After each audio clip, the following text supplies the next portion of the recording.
Welcome to another episode of Gratefully Yours, where we dive deep into the stories, struggles, and triumphs of the LGBTQIA+ community. In this episode, we shift our focus to a conversation that holds so much weight and meaning, to joining of transgender individuals in finding love, acceptance, and belonging within their families and beyond. Today, we are honored to have with us remarkable voices who will share their lived experiences, challenges, and victories in navigating relationships, building support systems, and thriving as their most authentic selves.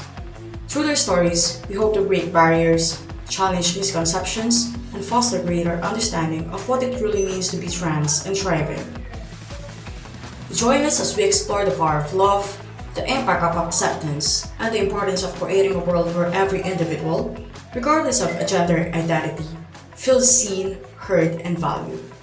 Let's start the conversation. The views expressed in this episode are those of the participants and do not reflect the official stance of Batangas State University or its affiliates. This interview was not conducted in exchange for any payment from Papagayo or any other organization. Discussions may include sensitive topics related to gender identity, discrimination, and personal experiences. Listener discretion is advised. For support, you may reach out to Papagayo, the Red Sport and Pride Council Alangilan, or other trusted university organizations. My name is Jira Samson. I am from Batangas State University, the National Engineering University Pablo Bourbon campus. I'm currently third-year student taking up Bachelor of Arts in English Language Studies. My pronouns are she, her. My SOGI essay is heterosexual, transgender woman, feminine, male. My name is Daniela Ramos and my pronouns are she and her.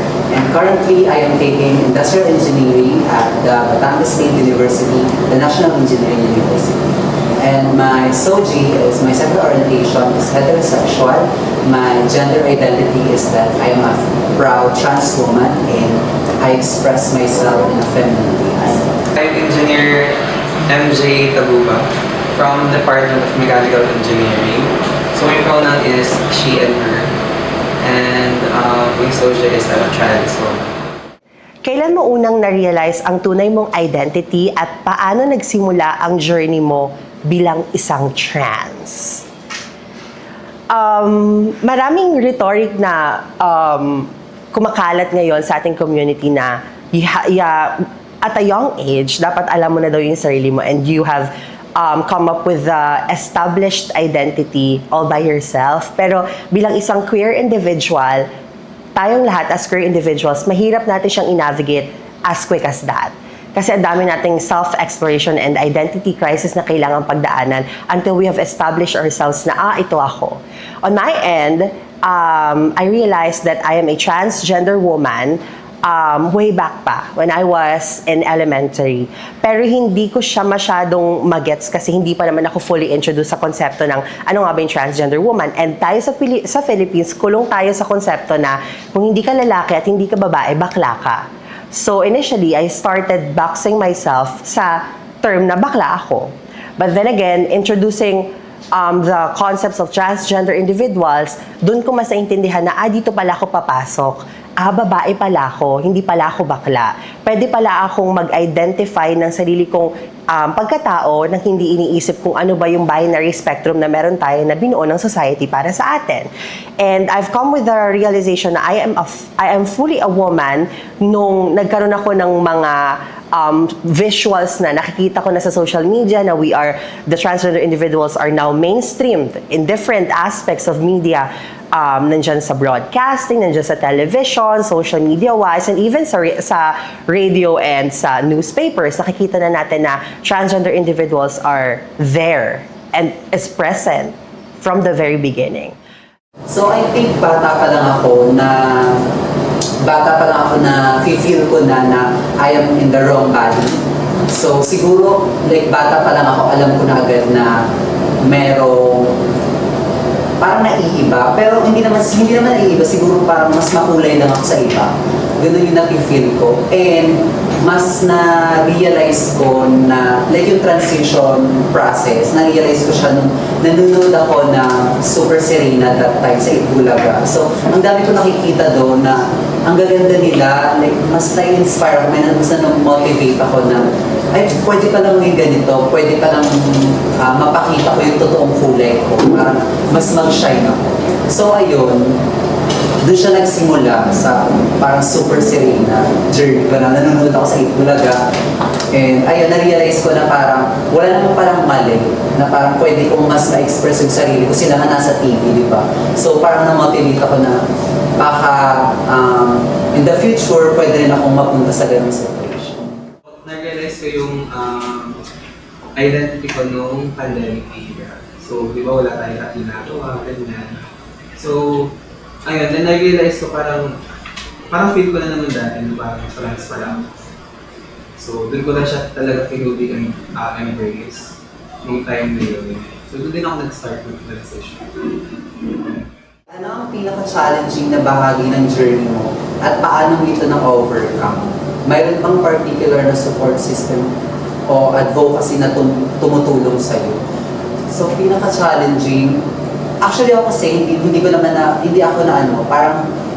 ako pinilit ng family ko na mag-into box, like hindi ako nahirapan magsabi sa kanila, kasi nga siguro nung bata pa ako, the way na hinahandle ko yung mga bagay, the way na nagugustuhan ko yung mga bagay, and I cared myself na as a girl na talaga. So hindi ako nahirapan na mag-express sa kanila. Siguro, ngayon, ang pinaka nahihirapan ako, or yung challenge na na-face ko, minsan na na-offend ako, siguro yung dead name.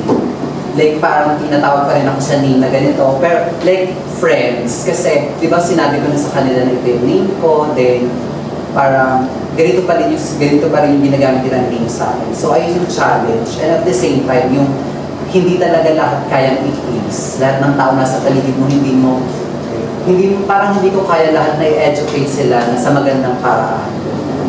And sa advocacy, siguro yung mga tumutulong lang talaga sa akin yung mga taong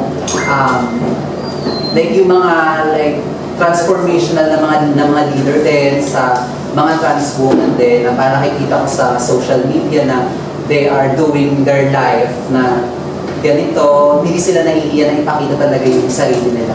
So ayun yung mga naging inspiration and motivation. Yun yung mga nakatulong sa akin para mas mahanap ko yung sarili, para mas maipakita ko talaga na kung ano talaga ako at mai-share ko yung kulay ko sa iba. I'm the current president ng English Language Student Society, and dress code-wise, student handbook-wise, yung mga batas and everything sa school, hindi pa siya masyadong fully na kailangan mong sundin. Kasi nagsisimula pala tayo na mag-transition into a hybrid setting to a full face-to-face. So, hindi pa sila mahigpit pagdating doon. And I can say na na-enjoy ko yung moment na yun kasi ay malaya ako, and all I know, okay na yun sa BSU. May natatandaan ako, isang friend ko na nagsabi sa akin na may friend daw siya na nagchika na siguro sa sobrang confident mo in your own physical appearance, in your own aura, parang wala nang makakapagpabiyak sa'yo, wala nang makakatumba sa'yo. And that's when it hit me. Ano nga ba talaga yung weakness ko? Kasi for the longest time, I focused on my strength. Yun lang talaga yung alam ko na matibay ako, walang makakagiba sa akin, I'm fully confident in who I am, wala lang makakasira sa akin.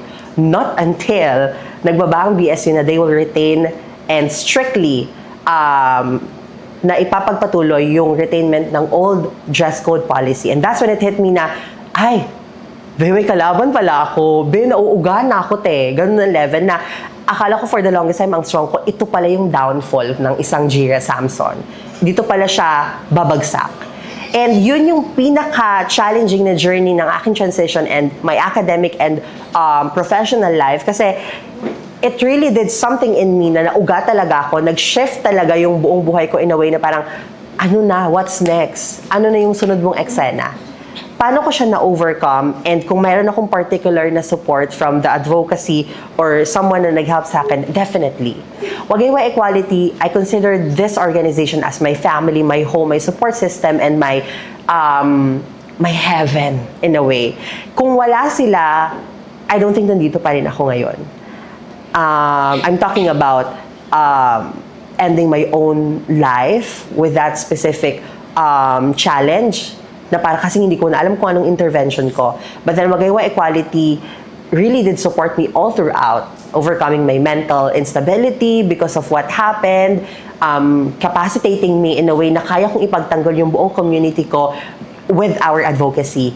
And na-overcome ko siya in a way na since simulat sa Paul, I fully know who I am, established yun sa sarili ko, hindi ko lang alam kung ano yung purpose ko. And that's when it hit me. May purpose pala ako. My purpose is to really serve the community and fight for them all throughout. So, medyo naging rocky yung road ko in the journey of fighting for the revision of dress code policy and making the Batangas State University inclusive. But then, yeah, that's something na quite challenging on my end and I did overcome naman after all. Paano ka tinanggap ng family mo at paano naka-affect ito sa confidence at happiness? Mayroon ka bang ginawa para mas mapadali ang pag-unawa nila sa iyong identity?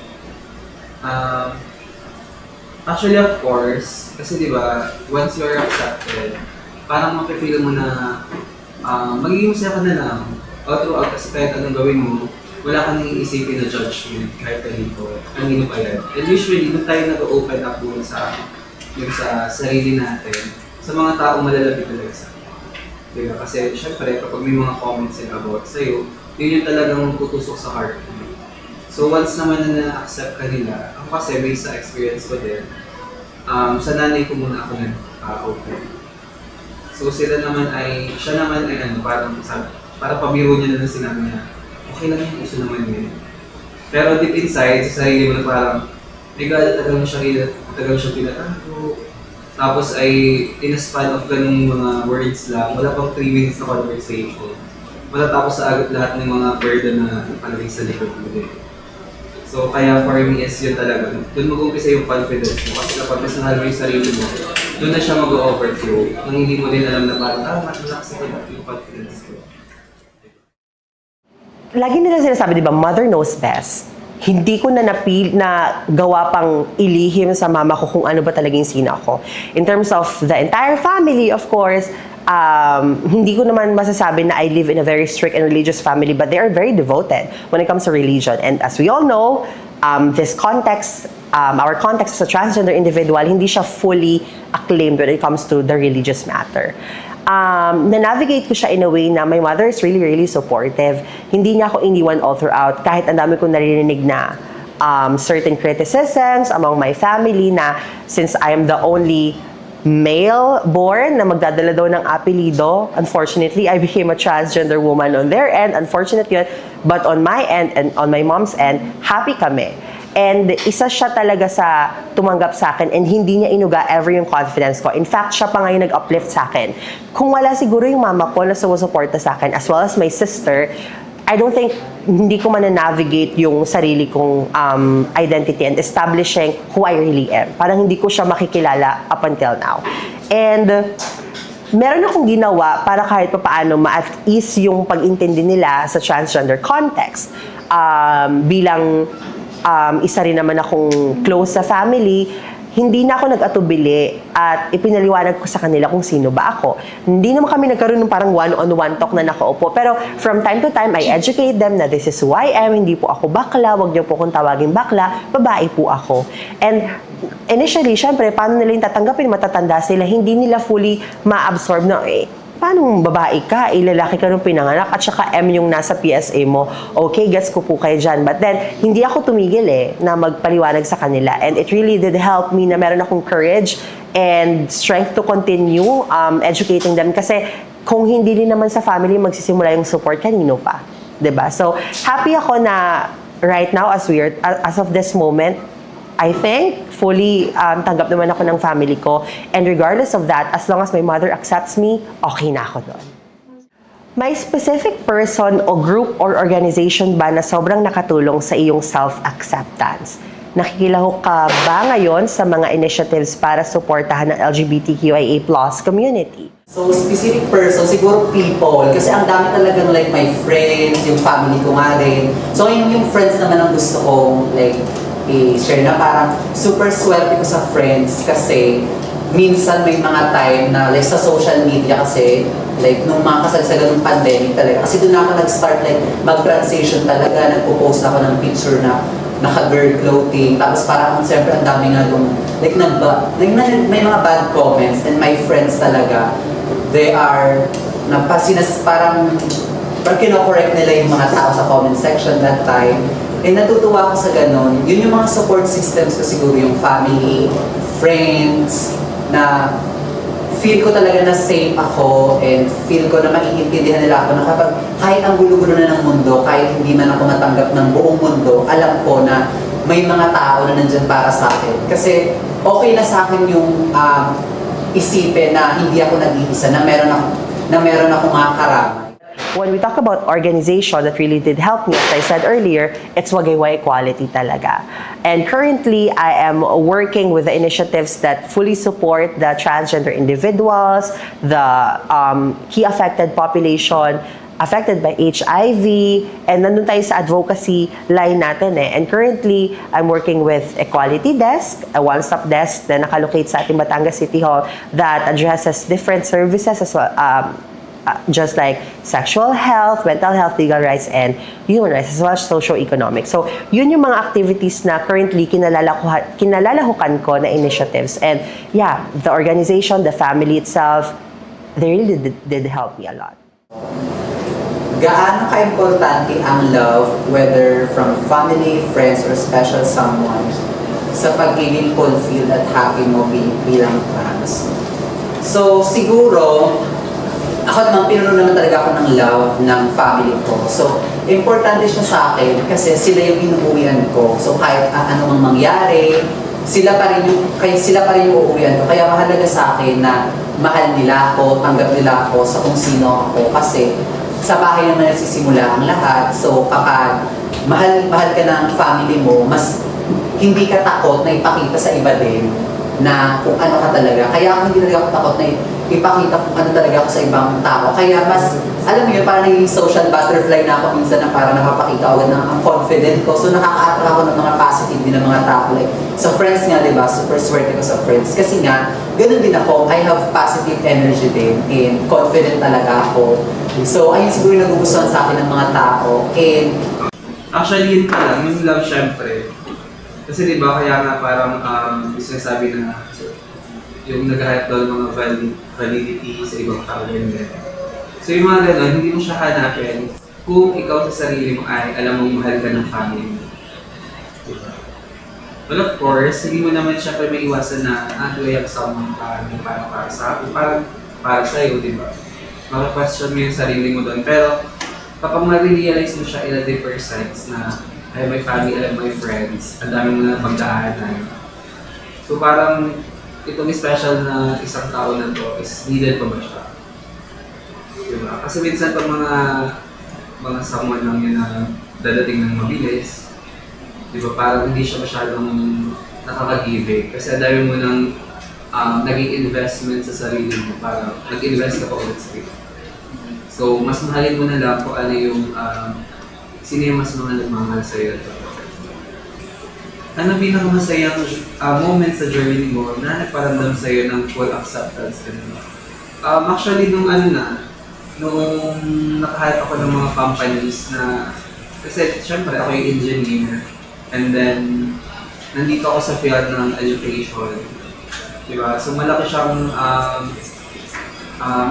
responsibility kasi syempre, yung stigma when it comes to the community itself, tapos nandito ka pa sa ganitong field. Diba? So kailangan i-prove mo na kahit tayo ay nasa ganitong community, nagtatrabaho tayo ng maayos. Ito sana yung gusto kong mangyari pero hindi siya nangyari eh. Yung pinaka masaya sana at fulfilling na part ng journey ko bilang isang transgender individual at isang advocate ay yung maipasa ng bonggang-bongga yung revision ng dress code at malaya tayong makapag-identify, makapag-express ng kung sino talaga tayo sa paaralan. Unfortunately, hindi pa siya full-blown attack na panalo na tayo kasi marami pa tayong laban, and yun sana yung fulfillment ko sa advocacy work. But the thing is, baby steps do matter. And simple win like this na naalaw yung hair and makeup at na-revise siya, it really is big sa community natin. napakarami niyang binagong buhay, napakarami niyang na-shift yung mindset when it comes to academics na, ay, carry ko na ulit pumasok. Simple things like that, sa kanila, sa mga cisgender, heterosexual, male and female, hindi naman yun masyadong nagmamatter eh. Okay lang, sige, pwede na tayo magpahaba ng buhok, mga bro. Pwede na tayo mag-full makeup, mga sis. Pero sa ating queer individuals, specifically sa transgender woman, napakalaking bagay na nun. And that for me is really fulfilling. Kung iba titignan, ay, bare minimum, ate, huwag tayo masyadong magsaya. No. It still has to be celebrated. But then again, hindi tayo titigil. So yung fulfillment ko ngayon sa journey ko, hindi pa siya bonggang-bonggang 100%. Siguro we are halfway, but we'll get through there. Para sa mga nakaranas ng rejection, paano mo hinarap ang pain and challenges at paano mo pinili ang self-love? Gumamit ka ba ng advocacy work or activism para ipaglaban ang sarili mong space? Yung self-love naman, kasi kapag trans ka, kailangan piliin mo lagi yung sarili mo. Kasi diba, madami ka kailangan baguhin sa sarili mo. Hindi lang siya physically, also yung emotionally at mentally. So kapag hindi mo pinili yung sarili mo palagi, matatalo ka lang dyan. Nakaranas talaga tayo ng rejection. And how do we overcome it? Kagaya ng sabi ko kanina, dito sa journey ko sa paglaban sa ating karapatan, at journey ko bilang isang transgender individual na advocate and activist, kagaya ng sabi ko kanina, wala pala talagang masama minsan na sumuko rin. Minsan, yung pagharap sa challenge is a very, very big part of who you are. But sometimes, losing, kagaya nga ng sabi sa RuPaul's Drag Race, losing is the new winning. Kasi, I'll give you a context. Nung patuloy pa yung fight natin in the revision of the dress code sa Bat State U, I was so hopeful. I did everything I could. But when it hit me na hindi na pala siya talaga kayang magawa ng paraan at that very exact moment at nanganganib na rin yung mental health ko at academic life ko, that's when it hit me na, ay, tigil na tayo, te. Tigil na muna tayo, pause muna tayo. Nag-drop ako, nag-file ako ng LOA, and dun ko na-achieve yung full happiness maybe and acceptance at saka yung self-love. Mahal ko kasi ang sarili ko. Pero initially, going into the fight, mahal ko din kasi yung buong community. So, hindi mag-balance kung susundin ko ba yung pagmamahal ko sa sarili kong mentalidad at sa sarili kong kakayahan or yung pagmamahal sa community na ipaglaban talaga tayong lahat. And nung na-realize ko nga that losing is the new winning at nag-drop na ako sa school, that's when it hit me na mas mahalaga pala talagang mahalin mo yung sarili mo kaysa patuloy na lumaban nang feeling mo naman walang nangyayari. So, ano ang best advice na natanggap mo tungkol sa pagiging trans sa sarili? At paano mo ito naipapasa sa iba? Best advice that I received in terms of self-acceptance and navigating my life as a transgender individual is everyone is inherently unique and beautiful in their own face and manner. Nung high school din kasi ako, nag-guidance ako noon, naalala ko nung high school ako, nag-guidance ako dahil sa hair ko. So, ayun yung pinaka-first time ko na nag-guidance ako. So, nahirapan talaga ako nung mag-go. So, ginupitan yung hair ko nun sa guidance. So, ayun, nahirapan ako. Tapos parang natukwento ako sa isang teacher. So, sabi niya sa akin, hindi ako naiiba, mas makulay lang ako sa iba, tapos mahalaga ka. So, palagi ko siyang sinasabi, kaya nga kanina siguro nasabi ko na yun, kasi tumatak talaga siya sa isip ko, and palagi ko siyang sinasabi sa ibang tao rin. You have your own face. At yun yung kailangan mong sundin. And on my end, initially talaga, hindi ako naniniwala. Gusto ko parang pag nakamit na ng isa, dapat ako rin. Kasi bakit? Pantay naman kami ng edad, pantay naman kami ng kasarian, pantay naman kami ng hinaharap sa buhay, pantay naman kami ng estado. Pero hindi kasi pala ganun yung mundo. May tamang pagkakataon at oras para sa'yo. And it's up for you to find it out and work on it. Okay. So, paano paraan gusto kong gamitin ng story mo para makatulong sa iba na nasa parehong journey? Mayroon ka bang advocacy na isusunod ngayon?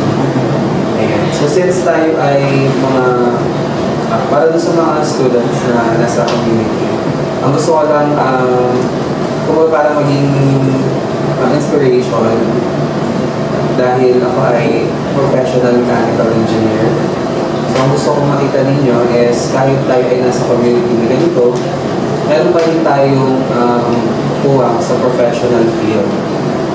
Kaya basta dapat yung tatandaan na kayo ay mag-aral, pag-ibihan mo mabuti.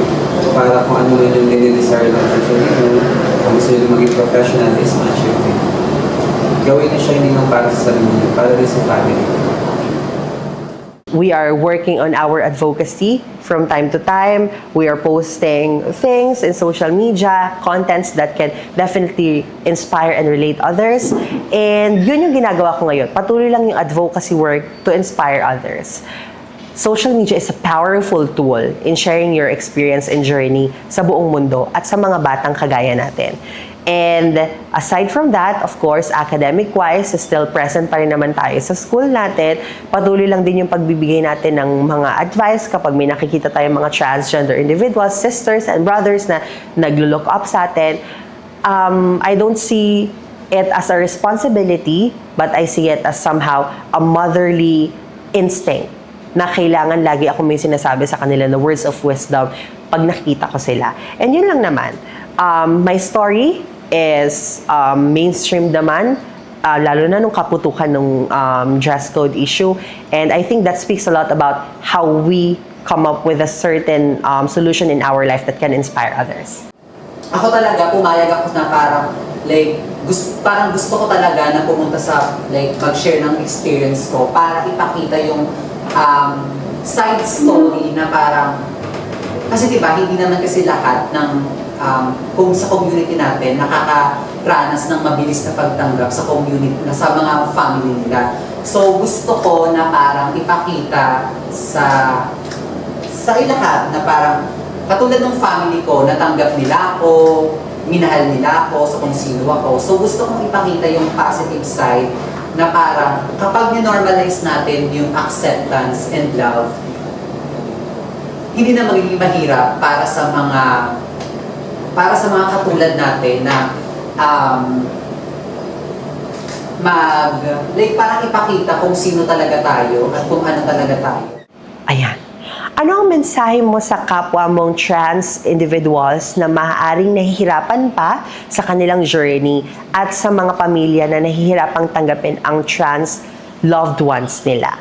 Paano sila matutulungan ng communities at organizations na sumusuporta sa LGBTQIA+ rights?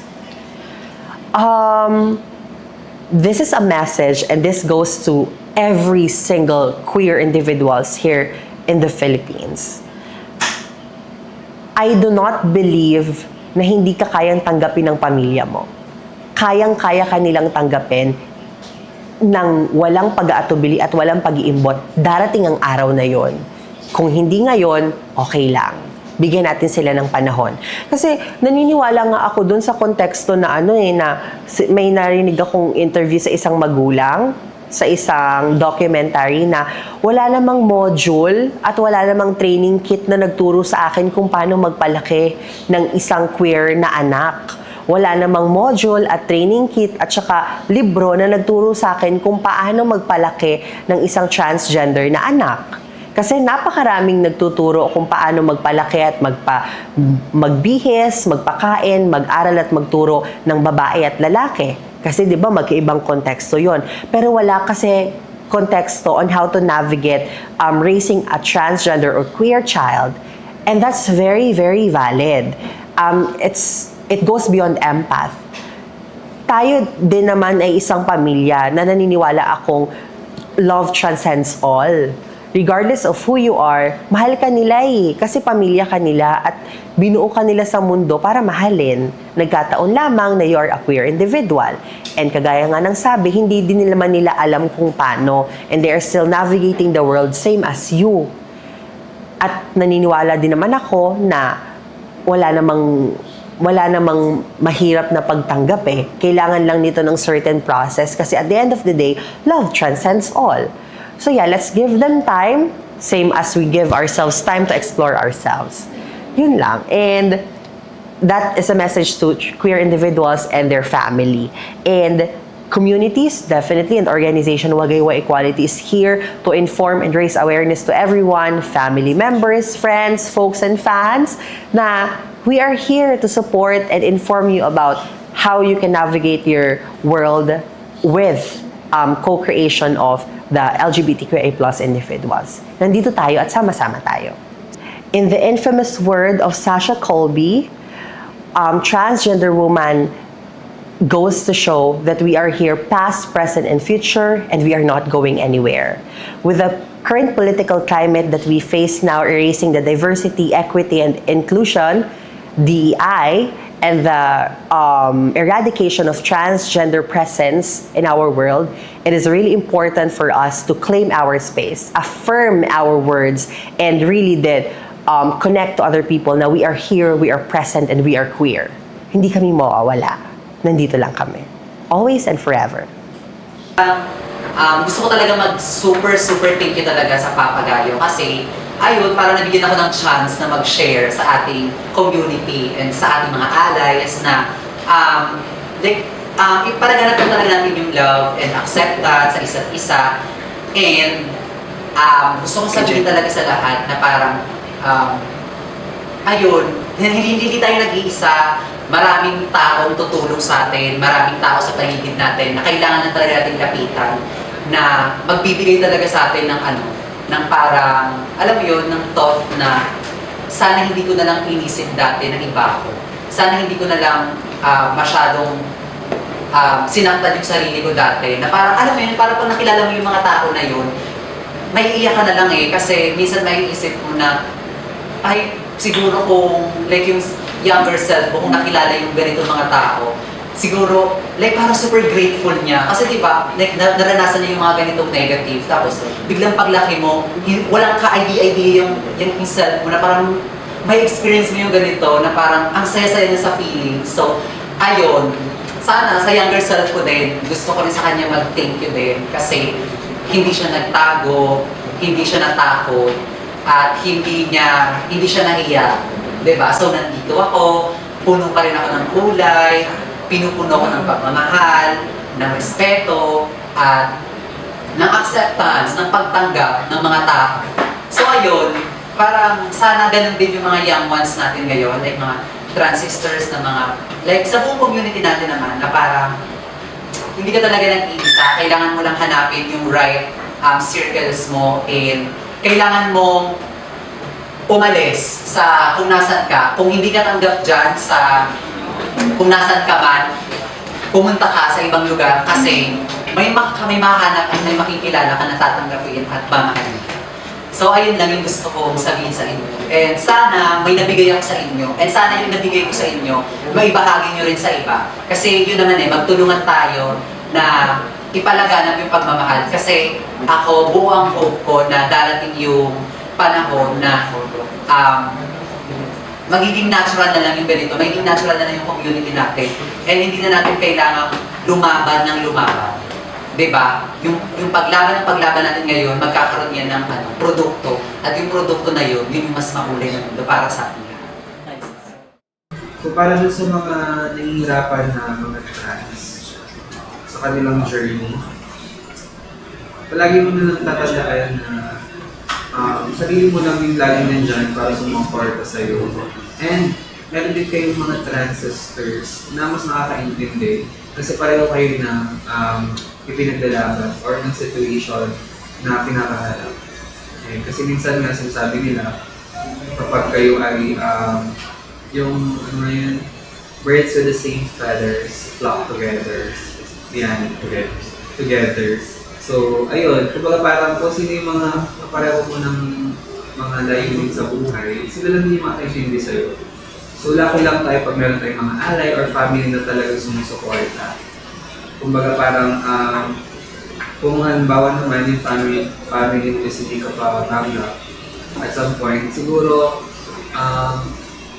sa darating pa ng mga panahon, or at the correct time, matatanggap ka din nila. Kasi syempre, pag tama naman yung iyong mga ginagawa sa buhay mo, sino ba naman para hindi ka nila tanggapin?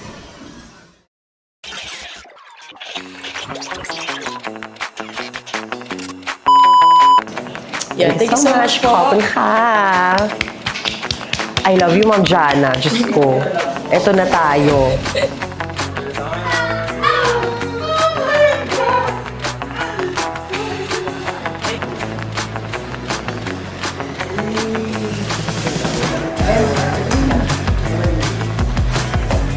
Sige, go lang. Okay na. Yan, perfect.